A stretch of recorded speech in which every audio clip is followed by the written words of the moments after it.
Manx Radio's Update with Beth Espy.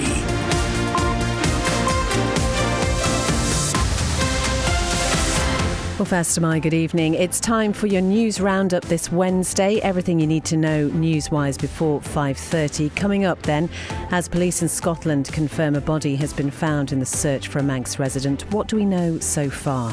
Also tonight, the father of murdered police officer Fiona Bone reflects on his daughter being awarded the Elizabeth Emblem. And the DOI Minister acknowledges the complexity of dealing with the pedestrianisation of Market Square in Castletown. As ever, we'll also keep an eye on the roads and travel as well. And we'll take a look at the weather forecast. No weather warnings though, so that's good news. And if you'd like to get in touch, 166 177 is the text number, or you can email studio@manxradio.com. First, though, Siobhan has a roundup of today's main news headlines for us. Fastamai. Police in Scotland have confirmed a body has been found in the search for a Manx resident. 74-year-old Shona Campbell was originally from Scotland but lived in Douglas, had been missing since Monday after getting into difficulty whilst walking on the Solway estuary. A call to urgently review the island's net zero targets and associated budgets has been overturned in Tynwald. Middle MHK Stu Peters wanted what he called a more pragmatic approach to climate change to focus on strengthening the wider economy. However, Ramsey member Laurie Hooper presented an amendment to his motion, saying that Tynwald instead recognises the role net zero targets play in strengthening the Manx economy. The impact net zero has on our economic future is substantial, and I think it would be very short-sighted to ignore that. Access to a number of glens and plantations around the island is likely to be restricted for some time, following the damage caused by Storm Dara. The Department of Environment, Food and Agriculture has closed several scenic locations, citing exceptional circumstances. The father of a murdered police constable from the Isle of Man believes his daughter would be proud to be awarded the Elizabeth Emblem. Fiona Bone, who grew up in Port St Mary, was killed alongside her colleague PC Nicola Hughes in 2012. Paul Bone says although he knew for months about the award, it was still a very emotional day. I think Fiona would have been highly amused by the whole occasion. And Manx Telecom says the £50 million rollout of its island-wide fibre optic infrastructure will be completed by 2029. Part of the project, the shutdown of the copper telecom network, will begin next year. Further afield, England's Children's Commissioner says 10-year-old Sarah Sharif was killed by the people in her life who should have loved her the most. Her dad and stepmum have been found guilty of her murder at their home in Surrey last year. The UK's Health Secretary insists political pressure was not behind a decision to ban puberty blockers for children.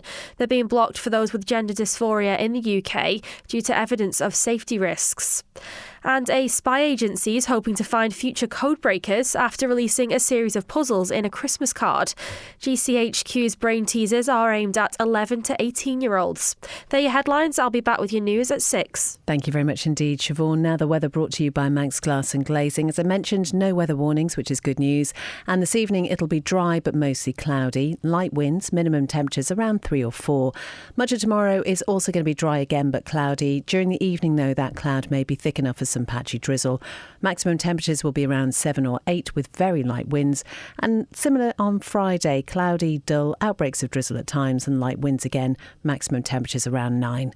Sunset tomorrow will be at 3:55. Sunrise tomorrow morning will be 8:29. Manx Glass and Glazing can supply and install single, double and triple glazing. Call 674 573 or visit the showroom on the Snugborough Trading Estate. TE Carbon provide new memorial stones, grave renovations, new inscriptions and fire hearths. Visit us at Hope Street, Castletown or at Broadway, Douglas, or call 844 440. TE Carbon, here when you need us. Most builders start with a hammer and saw. Manx Construction start with ideas and imagination. For new build, extension or home office, Manx Construction offer full service from planning to completion. Call Tony on 452 688. We all need need peace of mind. That's where Peace of Mind Manx Will Writing Services can help you. From just £149 plus VAT. Call 671 001 or go to peaceofmind.co.im.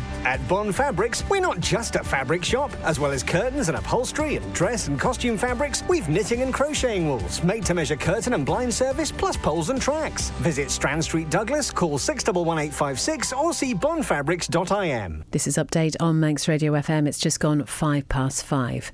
Now, police in Scotland have confirmed a body has been found in the search for a Manx resident. Shona Campbell went missing on Monday. News editor Tessa Hawley is with us now. Tessa, what can you tell us about this? So Police Scotland say they located a body on the Solway estuary on Tuesday evening, just after 5:30. Although formal identification at that stage hadn't taken place, they said they informed Miss Campbell's family of the development.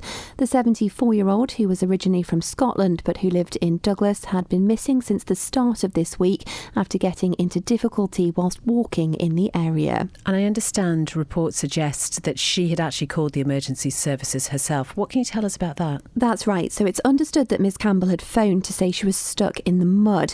She'd been staying at a nearby caravan park and had not been seen since the alarm was raised at around 5 o'clock. At the time, police said every effort was being made to find her using local officers and search advisors, as well as specialist resources. We know that included the Coast Guard, a search and rescue helicopter, police, the Scottish Fire and Rescue Service, and an inshore rescue team.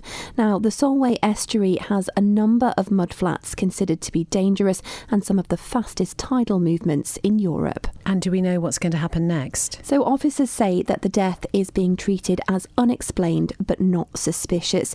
A report will now be sent to the prosecutor fiscal. Tessa, thank you. 6 minutes past 5. The father of a murdered police constable from the Isle of Man believes his daughter would be proud to be awarded the Elizabeth Emblem.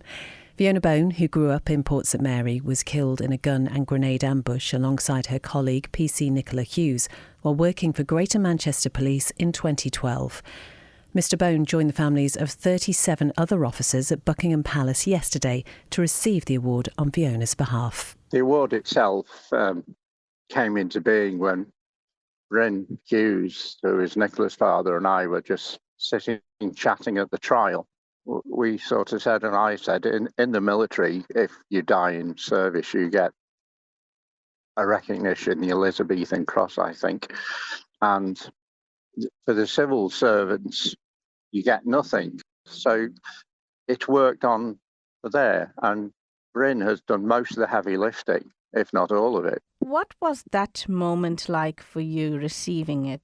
Bryn and I knew the award was in the works from about February or March. But when we actually got to the palace, it was getting very emotional. The king was very gentle with everybody and chatted.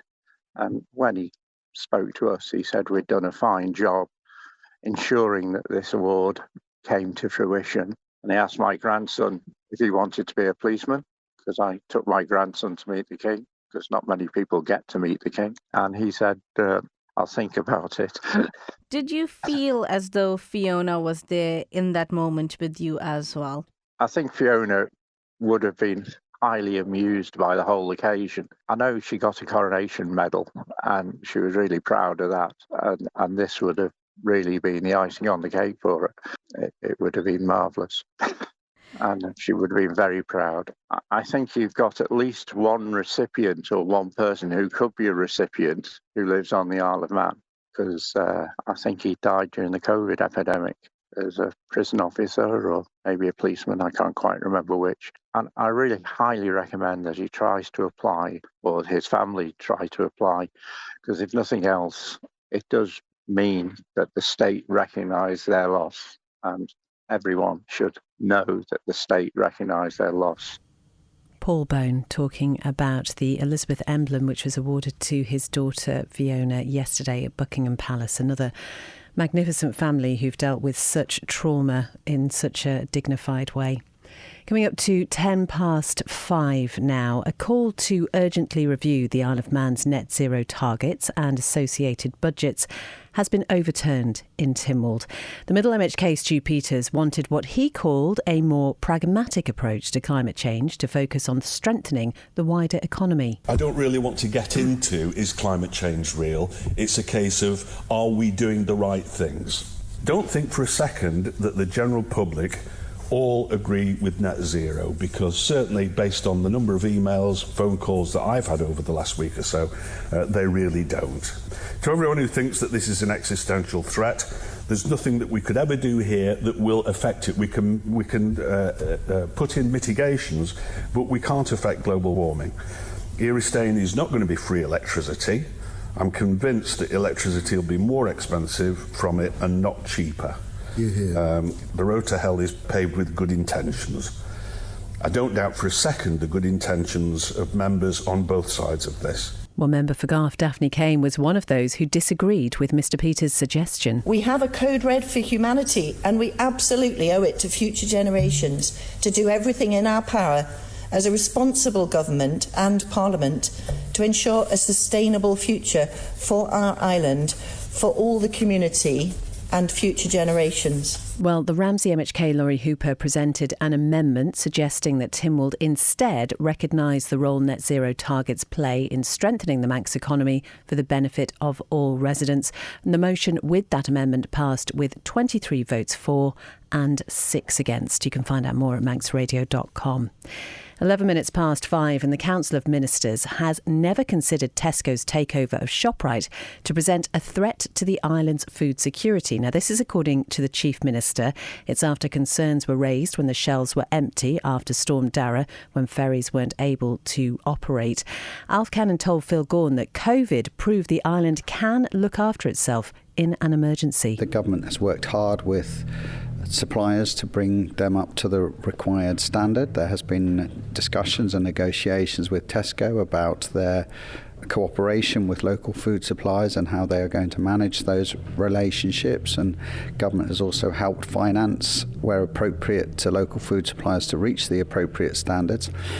But in terms of whether this was a matter that needed sort of referral from the Office of Fair Trading and was a threat to the overall stability of our food supply, I don't think Council of Ministers have ever considered that to be the case. We are bringing into force the Competitions Act. That is an act that has been sitting on the ledger, so to speak. It now needs to be enabled, and that will happen in the new year. So there is additional purpose and ability for Council of Ministers to intervene should there be a threat from a takeover or merger that would effectively create an unregulated monopoly, or a monopoly that we saw as being harmful to our economy. But yeah, we've picked up on one or two matters that have arisen from the takeover, but there's no undue threat. And the food security issue is a matter that has been concerning us for some considerable time. There is obviously some disruption when boats don't sail, but the capabilities of the island to provide the core basics are there. We've got the creamery, we've got the meat plant, we've got some bread production on the island. We've certainly got good supplies of potatoes. We can ramp up the vegetables. We've seen during COVID that we are capable of meeting needs. So yes, of course there will be disruption in any situation where food supplies are seriously disrupted, but we have the capability and capacity over the island to get through that. That is the Chief Minister, Alfred Cannon. Manx Radio Travel, driven by Quayside Tyres and Service Centre. Well, as far as we're aware, no issues on the road, so hopefully your drive home should be smooth. And down at the airport, everything looking good, and the steam packet as well. The Manxman due into Douglas at around about 6 p.m, heading out for Heysham again at 19:45. Quayside Tyres and Service Centre, with 1 year's free engine warranty from Castrol. Get more with Quayside. It's coming up to 5:15. Here's something else that was in Tynwald and might interest you. Tynwald members have not supported a motion calling for the reversal of that 2% increase in the higher rate of personal income tax. Now, this was introduced by the Treasury Minister Alex Allinson in this year's budget as a temporary measure before an NHS levy could be implemented. However, the Ramsey MHK Laurie Hooper argued it's no longer a temporary measure. The idea that this was intended to be temporary seems to have also gone out the window, because at the very least this tax rise is going to be extended in the current budget. We've also been told this new levy or tax is unlikely to come forward in 2025. Now, let's face it, honourable members, the truth is it's not even got off the starting blocks, so it certainly won't be happening anytime soon. But it's not that bad, the Treasury Minister will say. It's only going to be for another year, because he will bring forward a new tax to replace it in 2026. Do we really believe the government will introduce a new and potentially significant and unpopular tax in an election year? So then, no doubt it will be just another year. Members, don't worry, just another year before we change this tax system. And before we know it, the higher rate of tax on the Isle of Man will simply be accepted as being 22%, and this will be the new normal. Well, Dr Allinson said by supporting the motion, it would mean the public had some difficult choices to make, and instead he proposed an amendment. Voting for this motion today would, in my opinion, be irresponsible. We are voted in by the people of our island to make sometimes hard decisions that are not always popular, but decisions that ensure the delivery of services required and our island's fiscal stability. I fully appreciate that our residents would welcome a reduction in the high rate of income tax, but what services would they welcome being cut? It is essential for our reputation, both domestically and internationally, that our island's finances are stable, sustainable and based on credible policies. And for that reason, I am proposing an amendment to the motion to read that Tynwald is of the opinion that the higher rate of personal income tax should continue to be reviewed in line with the taxation strategy. I will be returning to this honourable court in 2 months to deliver on these commitments.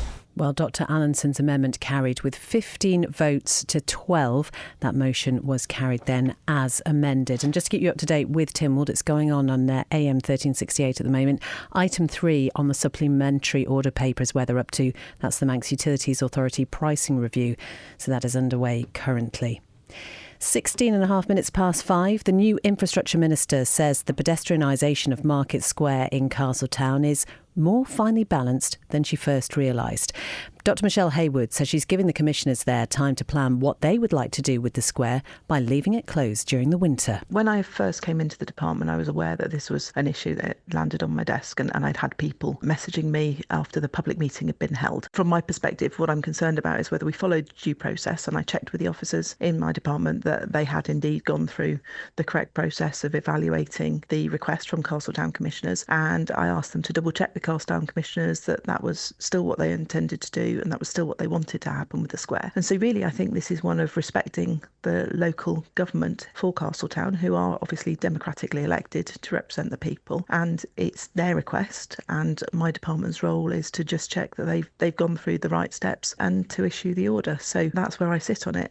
It really is for the people of Castletown to provide their evidence and to provide their comments to Castletown commissioners, because they are the ones that made this request, and it's at their behest that we've issued the order. So why have you not gone the other way round and done it that way? And have you seen a plan from the commissioners? We only have broadly two types of orders we can issue, either a permanent traffic restriction order or a temporary one. And what we've used the temporary order for across the last 3 summers was to allow Castletown commissioners to develop their ideas for the square during the summer period. And we've seen that's been, incredibly successful. I've been to some events down there. I think I watched some of the TT down there and all sorts of things. So we know that the square is being well used and used, yes, not used for parking, but being used for different purposes. And so my thought on issuing a temporary restriction order this time was to allow them the space to develop that again and to show that concept works before I consider it for a permanent closure. That's the DOI Minister, Dr Michelle Haywood, talking to local democracy reporter Emma Draper. Lots of comments on this on social media if you head over to the Manx Radio Facebook page. 5:18. Well, after Storm Dara at the weekend, we know South Barrule, Archalagan and now Chibana plantations are closed on safety grounds. Charles Harrison is from the Department of Environment, Food and Agriculture and has been telling us more about the assessments that they've been carrying out over the past few days. We started straight after the storm throughout the glens and the plantations plantations where it was safe to do so. Therefore, we have acres and acres of glens and plantations. So with the staff we've got available, we're slowly working through them, assessing what damages have been done. Are you able to use drones to sort of fly over and have a look? In some of the plantations, we have used drones where there's been literally seas of trees fallen. The best way to assess the damage is via drones flying over the top. If a tree falls down, crashes down, it can damage itself, can't it? And damage its integrity. What's called tree shake, is it? Yes. If a tree falls onto a hard standing in a very quick manner, it can cause damage, vibrations through the stems, which can crack the timber. And I suppose there are other trees that are sort of still waiting to come down, are they? Yes, that's why we're urging the members of the public just be very cautious where walking through woodlands and glens, as some of the damage may be above you and not even identified yet. At the department, we will be releasing very shortly a list of plantations and glens that are shut and paths that are shut, and we really urge the members of the public to not enter those restricted areas. There are some very nice trees out there which came down, and presumably some use will be found for that wood. Within the DEFRA estate, we have to take every tree that's fallen down on a case-by-case basis. With the glens, there's a lot of access issues where it isn't able to extract timber. However, we always try to leave fallen timber safely stacked nearby just to benefit the wildlife. That is Charles Harrison from DEFRA talking to John Moss there, just about the assessments that are being taking place across the plantations and the glens. I mean, so much devastation because of those winds at the weekend. They're doing a cracking job there. 5:20. Now, a Ramsey resident says she's looking forward to celebrating her dog's first Christmas on the Isle of Man amidst concerns about what's happening in the country she rescued her from. Now, Sue Fisher met 4-month-old Lucy in Morocco while she was roaming the streets. 3 days later, she found out the stray had broken her leg in 3 places and needed surgery. So Sue paid for her veterinary treatment and decided to adopt her. Lucy really caught on quite quickly. She was toilet trained very quickly.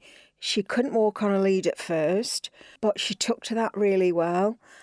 I think she just has a knack of, pleasing people, I think. So she's used to being fussed. For sure. We're very lucky to have found her. We are very lucky. She's been an amazing addition to the family. You rescued her at a time where things in Morocco is starting to get a little bit volatile for the stray dogs at the moment. Yes. There is a lot of poisonings of dogs. And I don't know if you know Peter Egan. He took to Instagram to highlight the problem that in Morocco they're getting ready for the 2030 World Cup football. So FIFA have been petitioned to ask Morocco not to kill all the street dogs just because there's a big football match, when it seems there's about 3 million Moroccan street dogs. But what they really need to do is have a neutering programme, don't they, to stop them from, reproducing all the time and being so many of them. Recently, I've spoken with people who've been adopting dogs from other countries, giving them that extended chance of life or a better life. I mean, I wouldn't advocate adopting a dog from another country. The only reason I did it was because she wouldn't have had a life. In fact, knowing what I know now, I know that she wouldn't still be alive, I don't think. So I wouldn't advocate it. But we have lots of agencies in the Isle of Man who have dogs for adoption, for fostering and so on. So I would certainly look at that first. But, once you meet a dog, if you've fallen in love with him or her, you're just going to go for it, aren't you? You absolutely are. That is Sue Fisher talking about her dog Lucy, who's looking forward to celebrating Christmas over here for the first time. Head over to the Manx Radio website or our Facebook page because there's a video of Lucy on there. She is absolutely gorgeous. Such a lovely story. It is 23.5 minutes past 5. Rob is here with the sport. Yes, thanks, Beth. So we'll start with the Isle of Man swimmers. They've set 6 new Manx records whilst competing at this year's Swim England National Winter Championships in Sheffield. Ella Justice, Harry Robinson and Joel Watterson were among those to set new benchmarks at Ponds Forge from the 5th to the 8th of December at a meeting in which Island records were broken 11 times in total. Well, during the 4 days, Justice set new records of 27.69 seconds and 2 minutes 10.14 seconds in the women's 50-metre backstroke and women's 200-metre backstroke, respectively, whilst also breaking the Island record in the women's 100-metre backstroke final. Elsewhere, Robinson set a new men's 50-metre butterfly record on the opening day of 23.94 seconds before breaking the men's 50-metre backstroke record twice to set a new national best 24.16 seconds. Watterson's success came in the men's 100-metre freestyle, where he shattered his own Manx record in the class by first clocking 48.88 seconds and then beating it again on the final day to register 48.84 seconds. Elsewhere in hockey, 6 trophies have been decided following the 2024 Isle of Man indoor finals held over the last couple of days. Vikings Hockey Club have claimed 3 pieces of silverware after its mixed A and men's A teams won the mixed premiership and men's premiership respectively, both by 12-3 scorelines. Western side Valkyrie won the ladies premiership after a 4-2 victory over Castletown A. Castletown B beat Backers B 8-2 in the ladies Division 1 final, whilst in the men's Division 1 showdown, Harlequins B were narrow 5-4 winners over Backers B. All finals have been due to be held last weekend. However, several were postponed until this week due to last weekend's poor weather caused by Storm Dara. And Isle of Man Netball is seeking to appoint a new performance director and head coach. Applications for both posts, which would be on a voluntary basis, are being invited throughout this month and into early January 2025. Listed among the requirements for the performance director position are senior leadership experience in a high-performance environment, with one of the key goals being to shape the future of elite netball here. Included in the essential skills for the head coach role would be for the Isle of Man women's senior squad, must be having minimum 3 years coaching experience, exceptional relationship management and communication skills, and have a strong understanding of high-performance coaching principles. The deadline for applications for both positions is on Friday the 3rd of January 2025, and details can be found by contacting Paragon Recruitment. Thank you very much indeed, Rob. You know, something we talked about a couple of weeks ago when entries opened was the parish walk. Have you ever been tempted? I have been tempted a couple of occasions. I've thought either, could I maybe get out to either Russian or Peel? Try and set myself a realistic target to start with. I know Peel's a very kind of a popular stopping point on the course, so it has crossed my mind before. It has? Okay, we'll hold you to that one. See, mind you, you're always reporting on it, actually. You probably wouldn't be allowed. You could do it at the same time, maybe. See how quickly you could walk with the front runners. That would be the definition of multitasking, wouldn't it? It certainly would. Rob, thank you very much indeed. That is all from Update this evening. Remember, you can go to the Manx Radio website and find out much more about all tonight's top stories. If you head there as well, go to the Manx Newscast section because the longer interviews are there. And please do go and check out that lovely video of Lucy the dog. Thank you for being with us, and stay with us tonight because Spotlight is next with Howard Kane. Then Chris Kinley will be here live with Greatest Hits from 6. It's the Opera Hour with Ernie Thorne from 9, and then Rhiann Evans will be here with After Hours from 10. Whatever you're doing, have a lovely evening, and we will be back with breakfast from 6 in this morning, and then Update will be here from 5 tomorrow.